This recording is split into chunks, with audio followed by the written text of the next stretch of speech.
사람은 이 세상을 살아갈 때 여러 가지 일들을 통해서 또 기쁨을 경험하게 됩니다. 출산을 기다린 아이가 출산을 했다든지, 또 그 아이가 입학을 또 했다든지, 또 자녀들이 또 좋은 직장을 또 얻게 되었다든지, 승진하게 되었다든지, 이런 일이 있을 때 우리 삶에는 그 소소한 기쁨들이 넘치게 됩니다. 저희 아버님은 굉장히 과묵하시고 또 일만 열심히 하시는 그런 분이셨습니다. 물론 우리 아버지들이 다 그러셨죠. 근데 제가 기억나기는 아버님이 너무 좋아가지고 그냥 이렇게 이렇게 춤을 추는 그런 때가 제 기억이 하나 납니다.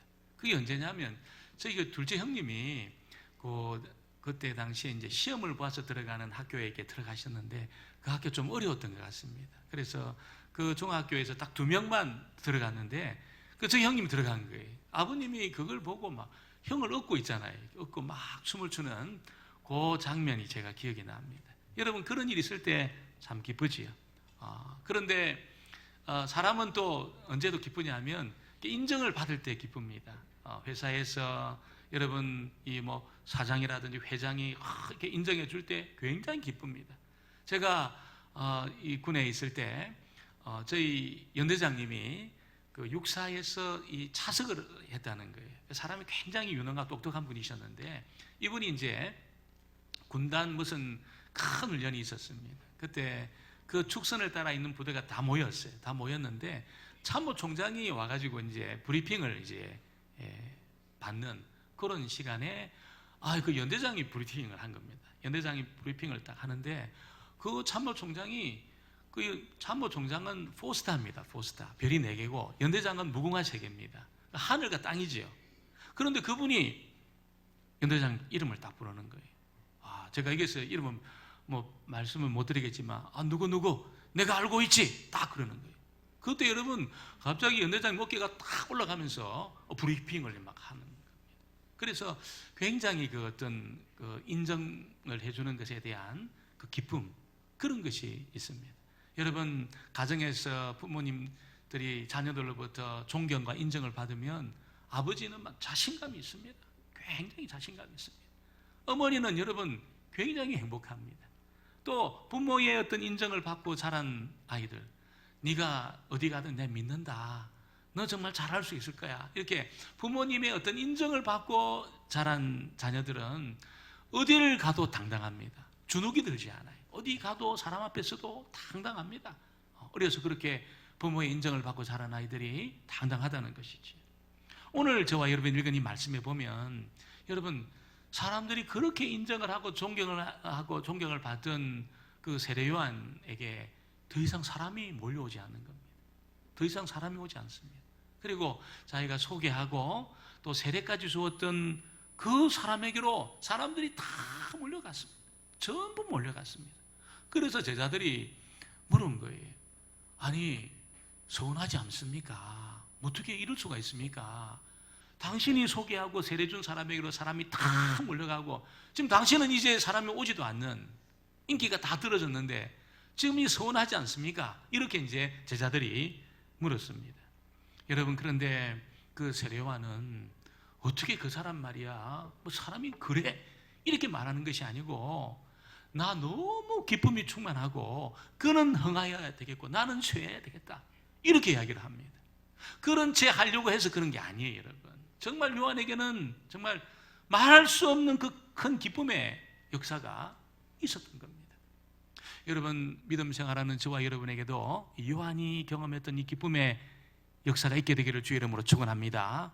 이 기쁨이 없으면 있잖아요, 신앙생활이라는 것이 형식적으로 흘러갈 가능성이 굉장히 많습니다. 습관적으로 흘러갈 가능성이 굉장히 많습니다. 그래서 이런저런 일에 딱 시험에 들고 있잖아요. 막 속이 상하고, 그리고 막 이렇게 예배도 즐겁지가 않고, 그럴 가능성이 굉장히 많다는 거예요. 그런데 요한이 경험한 이 기쁨의 역사를 경험하고 나면 어떻습니까? 누가 뭐라 그래도 이게 거슬리지가 않습니다. 누가 뭐라 그래도 그게 전혀 자기에게 상처가 되지 않습니다. 왜냐하면 자기에는 충만한 기쁨이 있으니까 어떤 외부적인 자극도 여러분 상처를 줄 수 없다는 것이죠. 도대체 요한은 어떤 사람이었길래 이 세례 요한은 이 충만한 기쁨의 삶을 살았을까요? 오늘 우리가 읽은 이 말씀에 보니까 요한이 뭐라고 이야기하냐면 예수의 세례는 하늘로부터 온 거다 이렇게 이야기를 합니다. 우리 26절, 27절 같이 볼까요? 26절, 27절 말씀을 같이 보겠습니다. 그들이 요한에게 가서 이르되 라비여, 선생님과 함께 요단강 저편에 있던 이 곧 선생님이 정언하시던 이가 세례를 베풀매 사람이 다 그에게로 가더이다. 요한이 대답하여 이르되 만일 하늘에서 주신 바 아니면 사람이 아무것도 받을 수 없느니라. 무슨 이야기냐면, 선생님, 지금까지 사람들이 그렇게 당신 앞에 몰려와가지고 세례도 받고 막 그렇게 당신을 존경하고 좋아했는데 이제는 사람들이 당신에게 안 옵니다. 당신이 소개하고 세례 준 저 예수에게로 사람들이 다 갑니다. 서운하지 않습니까? 이렇게 물은 거예요. 그러니까 요한이, 여러분, 그분이 내리는 세례는 하늘에서 주신 것이다 이렇게 얘기를 합니다. 이게 무슨 이야기입니까? 여러분, 자기의 세례는 뭡니까?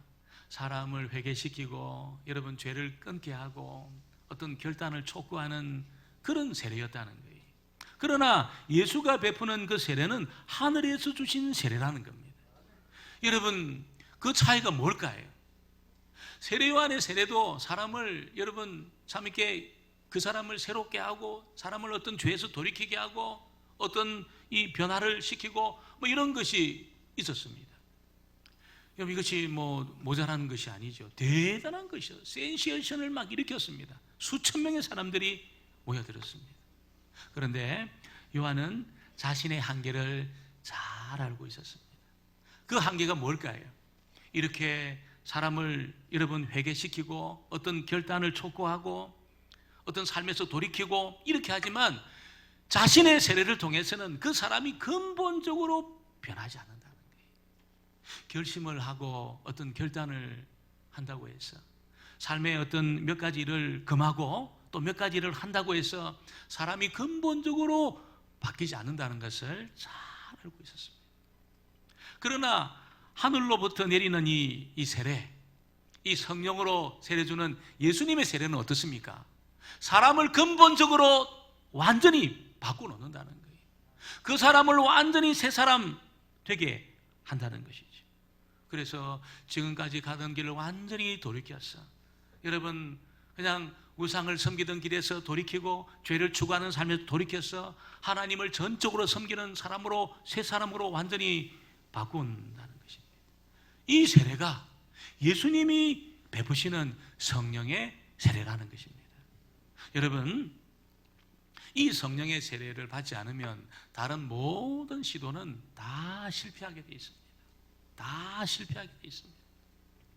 누가 그러면 이 세례를 받을 수 있을까요? 하늘로부터 내리는 이 세례, 예수님이 베푸시는 성령의 세례를 누가 받을 수 있을까요? 여러분, 열심히 한다고 되는 게 아니에요. 여러분, 이 사람은 한번 따라해 보겠습니다. 예수님을 믿어야 합니다. 믿어야 합니다. 예수님을 반드시 믿어야 됩니다. 예수님을 안 믿고 내 열심으로 이 성령의 세례를 받겠다, 불가능합니다. 열심으로 안 돼요. 반드시 예수님을 믿을 때 성령의 세례가 여러분 부어지게 되는 겁니다. 하늘로부터 내리는 그 세례가 여러분 그 사람에게 부어지게 되는 것입니다. 여러분, 예수를 믿는다는 것이 늘 제가 말씀을 드리지만 이 생략이 되어 있습니다. 다른 말들이 생략되어 있습니다. 나 예수를 믿어, 그 말에는 여러분 생략이 되어 있습니다. 뭐가 생략이 되어 있습니까? 예수님의 죽으심과 살아나심의 사건이 나를 위한 것인 줄 내가 믿어, 그 말이 생략되어 있습니다. 내가 예수를 믿어, 그 말 속에는 여러분 예수님이 나의 구세주셔, 예수님이 나의 주인이셔, 이 말이 그 뒤에는 생략이 되어 있습니다. 그래서 예수를 믿을 때 맞아, 내 허물과 죄가 거기에 개입이 되어 있고 정말 주님은 나의 구주가 되셔, 내가 다른 것으로 내가 안전해지는 것이 아니고 내가 주님으로만 금생과 내생 안전해져, 그걸 내가 믿어. 그 주님은 나의 주인이셔, 내 인생의 주인이시고 내 시간의 주인이시고 내 물질의 주인이시고 내 모든 것의 주인이셔, 이렇게 믿음으로 고백할 때 있잖아요. 그 사람이 길을 가든지 뭐 그 사람이 침실에서 있든지 부엌에 있든지 어디 일을 하든지 차를 타고 가든지 비행기를 타고 가든지 하나님이 그 사람을 다 찾아내십니다. 전부 찾아내십니다. 주님이 그 사람을 다 찾아내십니다. 그리고 하나님의 성령을 보내시는 줄 믿습니다. 성령을 보내시는 겁니다. 예수를 안 믿으면 절대로 성령이 오지 않습니다. 성령으로 세례가 베풀어지는 역사가 나타나지 않는다는 것이죠. 그래서 예수를 믿을 때 그 사람은 정말 이렇게 딱 태어납니다. 새로운 사람으로 이 born again, 중생하고 거듭나는 역사가 있는 겁니다. 그래서 그리스도인은 점점점 좋아져 가지고 그리스도인의 어떤 단계에 딱 올라 가지고 그리스도인 되는 게 아니라는 거예요. 반드시 여러분 성령으로 말미암아 태어나야 되는 겁니다. 반드시 태어나야 됩니다. 이게 점점 좋아져 가지고 어떤 단계에 올라 가지고 그리스도인이 되는 것이 절대로 아니에요. 이것이 세상 종교와 다른 겁니다. 세상 종교는 여러분 10단계를 거치고 어떤 훈련을 통과하고 어떤 일정한 기간이 지나게 되면 다 여러분 어떤 그 종교의 어떤 멤버십을 얻게 됩니다. 그러나 기독교는 어떻습니까? 안 됩니다. 반드시 태어나야 됩니다. 태어나야 됩니다. 아기를 오랫동안 갖지 못했던 어떤 부부가 있었습니다. 그래서 굉장히 기다렸어요. 기도하면서 굉장히 기다렸는데 어느 날 아내가 입덧을 하는 겁니다. 입덧을 하는 거예요. 남편이 너무 기뻤어요. 그래서 아예 막 그냥 이게 마치 그 먹고 싶은 거 다 사주고 밤이 되었던 뭐 아무리 멀어도 가서 사주고 막 그랬어요. 그래가지고 아내가 이제 참 거의 간증을 해가지고 이제 병원에 가서 이제 진찰을 한 겁니다. 근데 의사로부터 깜짝 놀랄 이야기를 들은 거예요. 분명히 입덧을 하고 배가 불러왔는데 애가 없다는 겁니다. 애가 없다는 거예요. 그래서 이 부부가 어떻게 그럴 수가 있냐? 분명히 내가 입덧을 하고 이 배가 이렇게 불러왔지 않느냐? 그렇게 말하니까 그 의사가 입덧은 잘 모르겠고 그 불러온 배는 똥배입니다. 이렇게 이야기했다. 여러분, 임신이라는 것은 이 상상으로도 됩니다. 상상으로 생각 많이 하고 갑자기 이게 임신한 것 같이 상상으로 될 가능성이 있어요. 그러나 그리스도인이 되는 것은 상상으로 안 됩니다. 반드시 태어나야 되는 것입니다. 언제 태어납니까? 주님을 구주와 주인으로, 주님의 십자가가 나를 위한 사건으로 딱 믿을 때, 그리고 하나님의 성령이 그에게 부어짐으로 태어나게 될 줄 믿습니다. 요한은 이 기쁨이 충만했다는 거예요. 이 기쁨이 충만한 겁니다. 하나님의 성령이 부어지면서 여러분 중생하고 거듭난 이 기쁨이 요한에게 충만한 것입니다. 여러분, 저와 여러분이 반드시 예수를 믿음으로 말미암아 성령이 우리에게 부어져서 성령이 주시는 그 기쁨으로 여러분 충만하게 되기를 주의 이름으로 축원합니다. 이 상상만 하면 안 되는, 반드시 성령이 우리에게 부어져서 여러분 이 성령이 부어주시는 말할 수 없는 기쁨이 있을 때 어떤 문제가 오더라도 전부 돌파하는 겁니다. 이 기쁨 없으면 다 걸려 넘어지게 돼 있어요. 말 한마디에 걸려 넘어지고 있잖아요. 아무것도 아닌 일에도 걸려 넘어지고 여러분 다 떠내려갑니다. 그러나 하나님의 성령이 찾아와서 중생하며 거듭나는 이 성령의 놀라운 그 세례 사건을 경험하게 되면 안 떠내려갑니다. 그슬로 올라갑니다. 오늘 두 번째는 요한은 예수님이 베푸시는 이 잔치에 참여함으로 기쁨이 충만했다고 이야기를 하고 있습니다. 여러분, 예수님은 지금 어떤 잔치를 베풀려고 오셨습니까? 혼인 잔치를 베풀려고 왔습니다. 왜 혼인 잔치를 베풀려고 왔습니까? 그 이스라엘 백성들이 하나님과의 그 결혼 관계를 다 깨버렸습니다. 다 깨버렸습니다. 여러분, 그들은 어떻게 생각했습니까? 하나님은 우리 아버지야, 우리는 하나님의 자녀야, 이렇게만 생각했어요. 그러나 호세아도 말하고 다른 선지자도 말하지만 그런 관계만 있는 것이 아니라는 거예요.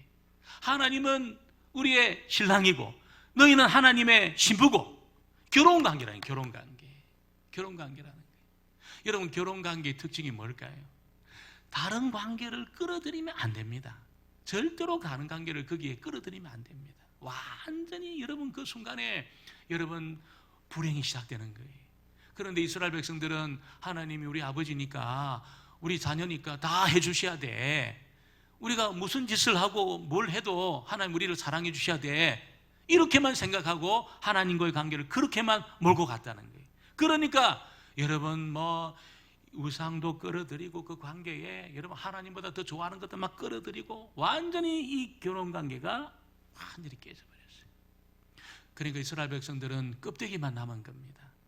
그 하나님과 여러분 그 관계 속에서의 그 기쁨은 하나도 없고 있잖아요. 완전히 껍데기만 남은 거예요. 그래서 그들은 불행한 삶의 연속이었습니다. 그래서 하나님은 이 관계를 회복하도록 많은 선지자를 보냈는데 마지막으로 온 선지자가 누굽니까? 세례요한이에요. 세례요한. 세례요한이 이 관계를 회복시키기 위해서 마지막으로 하나님이 보낸 선지자였습니다. 그는 여러분 예수님의 잔치로 그는 들어갔습니다. 이 잔치의 주인공인 이 신랑 예수님에 대해서 그는 덜러리로 여러분 하나님 백성들과 그 관계를 맺기 위해서 덜러리로 들어가면서 그 잔치 자리에 그는 참여하게 되었습니다. 여러분 그때 기쁨이 넘쳐나기 시작한 겁니다. 저와 여러분이 하나님과 우리 사이에 이 결혼 관계, 이 혼인 잔치, 여러분 이 잔치 속에 들어오지 않으면 절대로 기뻐할 수 없습니다. 이 관계를 여러분 다른 것을 자꾸 끌어들이게 되면 여러분 불행이 시작됩니다. 내 인생에 얼마나 큰 불행이 여러분 기쁘지가 않아요. 행복하지가 않아요. 왜 내가 이렇게 행복하지 않은가? 여러분 잘 살펴보면 하나님과 그 순결한 관계 속에 주님과 그 순결한 관계 속에 다른 것을 반드시 끌어들여서 그럴 가능성이 많아요. 그럴 가능성이 굉장히 많습니다. 여러분 요한은 이걸 안 거예요. 세례 요한은 이게 지금 이 결혼 잔치가 시작되는데 나는 덜러리로 이 혼인 잔치를 돕는 사람이고 내가 이 관계 속에 나도 들어가서 순결한 그 삶을 살기로 그는 여러분 결심했기 때문에 말할 수 없는 기쁨의 역사가 요한에게 일어났다는 것입니다.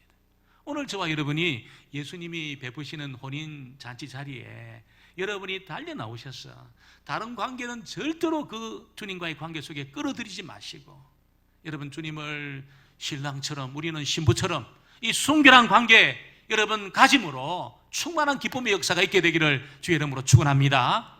그때 기뻐 춤추게 되는 겁니다. 우리도 여러분 다른 것 끌어들이는 순간에 불행한 거예요. 불행해지는 거예요. 주님보다 더 좋아하는 거 있으면 기쁨이 싹 사라집니다. 여러분 주님이 계심에도 불구하고 우리가 그냥 분노하고 있잖아요. 정욕을 따라 살고 분노의 불을 붙이고 정욕의 불을 붙이면 어떻게 될까요? 여러분 기쁨은 하나도 없고 있잖아요. 그냥 완전히 그 인생이 새까맣게 타게 되는 겁니다. 여러분 그런 일은 다 뒤로 하시고 주님과의 그 복되고 순결한 관계 속에 여러분 충만한 기쁨의 역사 있게 되기를 주의 이름으로 축원합니다. 오늘 세 번째 요한은 이 예수님이 하나님의 아들로 영생을 주는 분이라는 것을 알았습니다. 영생을 주는 분이라는 걸 알았습니다. 예수님 안에 이 만물이 다 그냥 맡겨져 있다는 것을 알았습니다. 35절에 보니까 아버지께서 아들을 사랑하사 만물을 다 그의 손에 주셨으니 이 말이 무슨 말입니까? 어느 누구도 있잖아요. 예수님과의 관계를 떠나가지고 자기를 발견할 수 있는 사람은 한 사람도 없습니다. 아무리 벽을 보고 10년 동안 묵상을 해도 있잖아요. 아무리 자기를 파고 팔고 족보를 들쳐도 예수님과의 관계에서 여러분 내가 누군지가 발견 안 되면 절대로 자기를 찾을 수가 없다는 것입니다. 요한은 알았어요. 주님과의 관계에서 자기를 발견했어요. 주님은 신랑이시고 주님은 주인이시고 여러분 자기는 덜러리에 불과하고 나는 주님보다 앞서갈 수 없고 주님은 흥해야 되고 자기는 망해야 되고 이걸 알았어요. 여러분 이 말을 여러분 얼마나 유명한 말입니까? 그는 흥하고 나는 망해야 된다. 얼마나 흥한 말입니까? 여러분 도대체 어떤 사람이길래 이런 이야기를 할 수 있을까요? 망해야 주님을 붙들게 될 줄 믿습니다.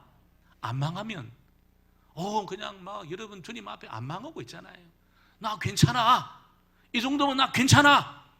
이렇게 알고 사는 사람은 절박한 심정으로 절대로 주님을 붙들 수 없습니다. 요한은 여러분 완전히 주님 앞에 완전히 자기를 이런 망한 자처럼 하나님의 은혜가 아니면 자기는 소망이 없는 자처럼 그렇게 자기를 진단을 한 거예요. 절박한 심정으로 주님을 붙든 겁니다. 여러분 유대인들은 어떻게 나왔습니까? 그 주님의 여러분 그 절대로 망하지 않았어요. 주님 앞에 뭐 괜찮다고 생각했습니다. 이 정도면 나 괜찮다고 생각했습니다. 나 문제가 없다고 생각했습니다. 완벽하지는 않지만 문제가 없다고 생각을 했어요. 그렇게 내가 지옥불에 떨어질 정도로 내가 악한 사람이냐? 그 정도는 아니라고 다 그렇게 생각했어요. 그러니까 유대인들이 예수님을 믿는 사람이 없는 거예요. 예수님을 절박한 심정으로 붙드는 사람이 없었습니다. 여러분, 망해야 주님 앞 붙들게 돼 있습니다. 주님이 아니고 난 절망이구나. 주님이 아니고서 난 소망이 없구나. 이걸 알 때 주님을 절박한 심정으로 붙들게 되는 것이지. 36절에 보니까 아들을 믿는 자에게는 영생이 있고 아들에게 순종하지 않은 자는 영생을 보지 못하고 도리어 하나님의 진노가 그 위에 머물러 있느니라. 얼마나 놀라운 말씀을 요한이 하고 있는지 모른다는 것이죠. 아들을 믿는 자에게 영원히 사는 사건이 주어진다는 거예요. 여러분이 영원히 산다는 것이 얼마나 중요한 일입니까? 우리가 70년, 80년 살다가 내 인생이 끝나버린다면 이것만큼 허무한 것이 어디 있겠습니까? 우리가 만약 그런 인생으로 산다면 여러분 이 자리에 앉아있으면 안 돼. 여러분 그냥 막 남은 시간이 얼마 안 남았기 때문에 즐기고 즐겨야 됩니다. 여러분 그렇게 살아야죠. 우리는 알아요. 이 70년, 80년으로 끝나는 것이 아니라 여러분 우리 죽음 후에도 영원한 시간이 남아있다는 걸 압니다. 영생이든 영벌이든 영원한 시간이 기다리고 있다는 것을 알고 있습니다. 이 영원한 운명이 어떻게 결정이 된다는 것입니까? 이 영원한 운명을 누가 결정한다는 것입니까? 누가 이 영원한 시간에 영생을 소유할 수 있다고 말씀하고 있습니까? 오늘 말씀해 보니까 아들을 믿는 자에게 그 영원한 시간 영생하는 그 은혜가 주어진다는 거예요. 그러니까 여러분 유대인들이 여기 걸려 다 넘어진 거예요. 아니 그 영원한 운명을 결정하는데 무슨 좀 어려운 단계를 두고 뭔가 좀 이렇게 복잡한 단계를 두고 대단한 헌신을 하게 해서 그걸 얻게 해야지. 믿는다고 되는 거 이건 뭐 누구나 다 할 수 있는 거 너무 쉽다고 생각하는 거예요. 이 단계가 너무 쉽다고 그들이 생각하는 거예요. 왜냐하면 여러분 뭔가 이렇게 차별을 느껴야 사람은 의미를 가집니다. 비행기를 탈 때도 여러분 돈을 좀 많이 주게 되면 비즈니스석에 딱 앉습니다. 좀 덜 주게 되면 저 뒤에 이코노미석에 딱 앉습니다. 그래서 비행기 탈 때 보면은 이미 비즈니스석에 앉은 사람들이 자리를 다 잡고 있어요. 그리고 우리가 이제 들어가면 그분들은 어깨 힘이 딱 들어가 있습니다. 우리가 좀 다른 사람이라고 자기가. 왜? 돈을 많이 줬기 때문에. 이 차별을 통해서 존재 의미를 가지는 것이 사람이라는 거예요. 뭔가 대가를 지불하고 있잖아요. 뭔가 대가를 지불하고 뭔가 좀 어려운 단계에 올라가면서 의미를 찾으려고 하는 것이 사람의 여러분 본성이라는 거예요. 근데 하나님은 뭐라고 이야기합니까? 그런 거 필요 없다는 거예요. 아들을 믿는 자에게는 누구나 영생을 주겠다는 겁니다. 영원히 사는 그 길을 열어주겠다는 거예요. 영원한 운명을 결정하겠다는 겁니다. 아들을 믿는 자에게. 여러분 정말 이것을 하나님을 믿고 하나님 말씀을 전적으로 믿지 않으면 절대로 할 수 없는 일이에요. 이 일이. 여러분 유대인들은 너무 쉬워가지고 다 걷어찼지만 정말 하나님을 믿고 하나님 말씀을 믿는 자는 절박한 심정으로 여러분 주님을 붙들고 주님을 믿는 자리로 나오게 되는 것입니다. 그때 여러분 말할 수 없는 기쁨의 역사를 요한처럼 경험하게 되어져 있습니다. 영생이 있구나 나에게. 죽으면서 이게 모든 것이 끝장나버리는 그것이 아니고 영원히 사는 사건이 나에게 남아있구나. 이걸 여러분 아들을 믿는 순간에 그 은혜를 경험하게 되어 있습니다. 여러분 영원히 사는 일이 있다면 우리가 뭐 좀 이 땅에서 잘 안 되고 좀 여기저기 아프고 심지어 죽는다고 해서 뭐가 문제가 되겠습니까? 이걸 못 믿으니까 여러분 이게 두려운 거예요. 이걸 여러분 믿지 못하기 때문에 이게 두려운 거예요. 영원히 사는 이 사건을 우리가 믿고 영생이 나에게 여러분 주어져 있다는 것을 아는 사람들은 여러분 이 땅에서의 삶 다 함대하게 살아갈 수 있습니다. 충만한 기쁨 가운데 여러분 살아갈 수 있습니다. 오늘 저와 여러분에게 이 은혜가 있게 되기를 주의 이름으로 축원합니다. 하나님의 제안을 딱 받아들이시고 딱 요한처럼 딱 받아들이셨어요. 그렇구나. 아들을 믿는 자에게 영생을 주시구나. 영원한 운명을 결정해 주시구나. 성령으로 세례 주시면서 말할 수 없는 기쁨의 역사를 허락해 주시구나. 천국 잔치에 이 땅에서도 참여하게 하시구나. 여러분이 이를 통해서 이 땅에서도 이 슬픔도 있고 공고함도 막 널려 있는, 내가 원하지 않는 일을 막 경험하는 그런 불행한 일이 막 산적해 있는, 막 지뢰처럼 묻혀 있는 이 땅을 살아가면서 여러분 주님이 압도하는 기쁨을 주시기를, 말할 수 없는 기쁨을 주시기를, 그래서 모든 어려움을 다 뛰어넘을 수 있는 이 복을 받게 되기를 주의 이름으로 축원합니다.